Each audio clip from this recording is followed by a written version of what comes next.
The year I was in 8th grade, I transferred to a school in the countryside. The school was far from home, so I had to live on campus. The dormitory was an old cement building with yellowed, peeling walls. At night, wind would whistle through the cracks in the windows, making a mournful sound. Worst of all, the dorm didn't have a private bathroom.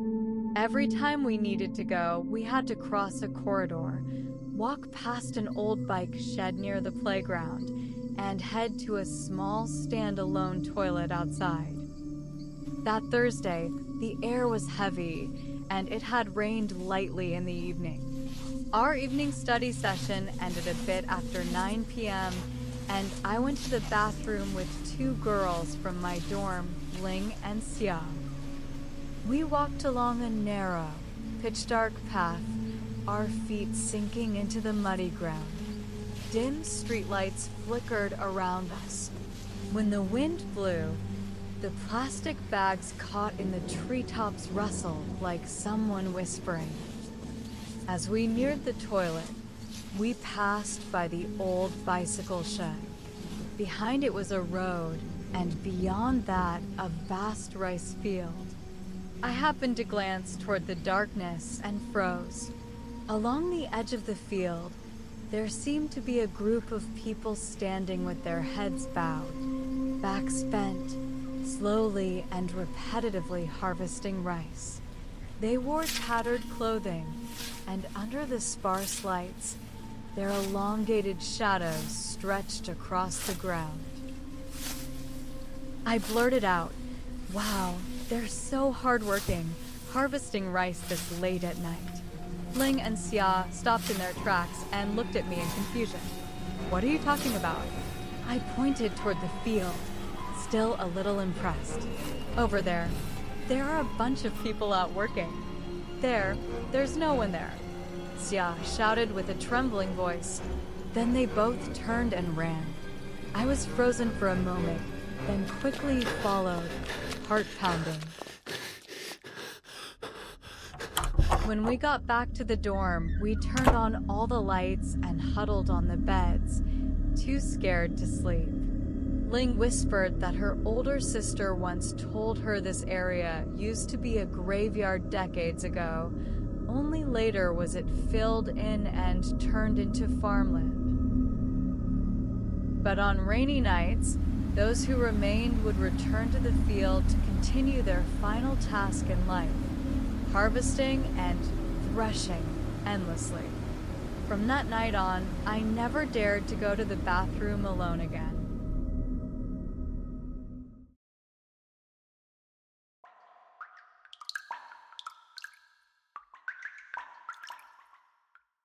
It happened when I was in my sophomore year, living in a 4-person dorm, an all-girls mixed group. We weren't all from the same class. One of the girls was a freshman who had just moved in. Her bed was directly across from mine, positioned at the foot of my bed.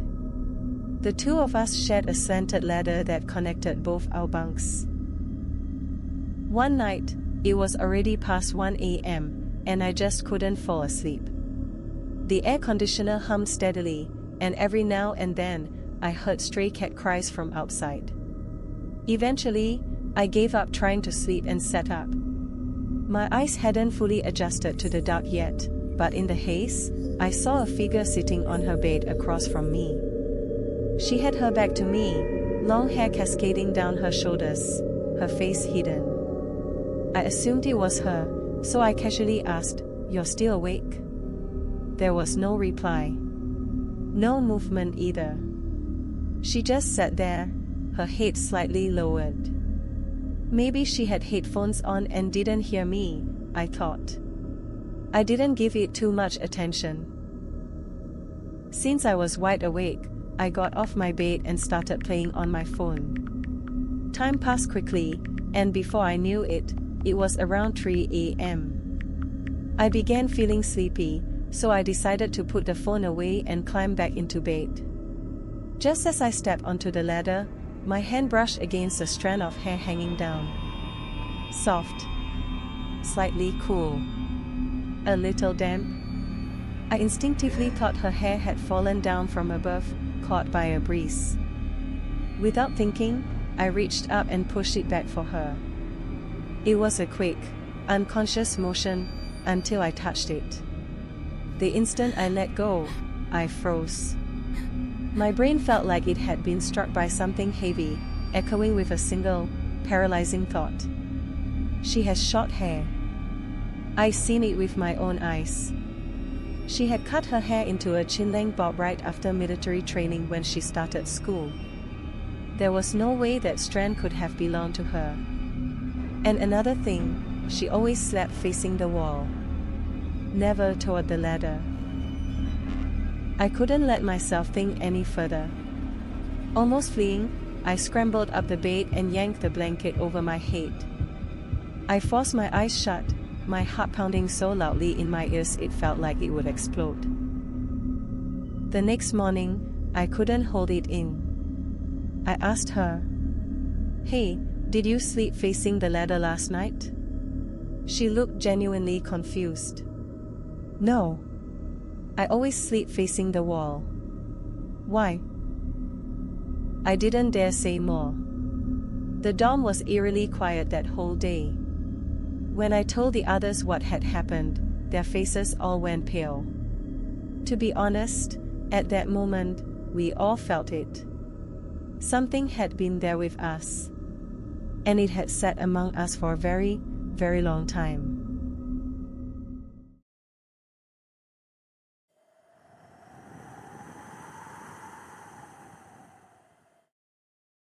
In 2019, I graduated from university and moved to Shenzhen for an internship.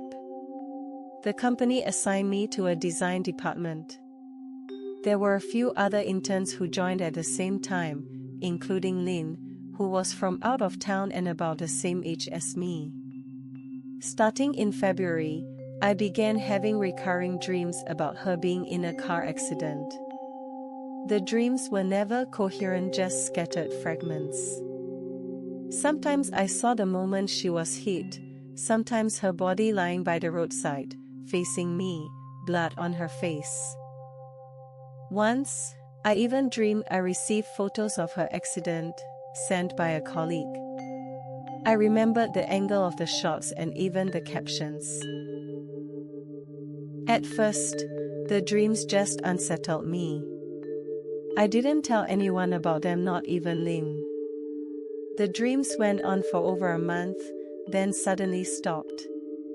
In early October, just before the National Day holiday, Lynn said she had bought a ticket to return home. On the day she left, she posted a selfie in the group chat with the caption, "Finally going home." I didn't think much of it that night, scrolled on my phone for a bit and went to bed. The next afternoon, a message popped up in our department group chat. A male colleague said Lynn had been in a car accident on her way home and didn't survive. He attached several photos, screenshots from a local police officer's social media post. His message came with a warning, kinda disturbing. Open with caution. I opened the photos, and they were exactly the same as in my dreams. She was lying by the roadside, same coat, same shoes, same position. Even the billboard in the background was there. I remembered the order of the photos, and it was the same coworker who sent them, just like in the dream. I didn't reply. Didn't say a word in the group. That night, I didn't dream. Nor the days that followed. I never told anyone about what I'd dreamed. I don't think there's any way to explain it. And I don't plan to try. After a while, people at work stopped mentioning Lynn. Her desk stayed empty. No one ever sat there again.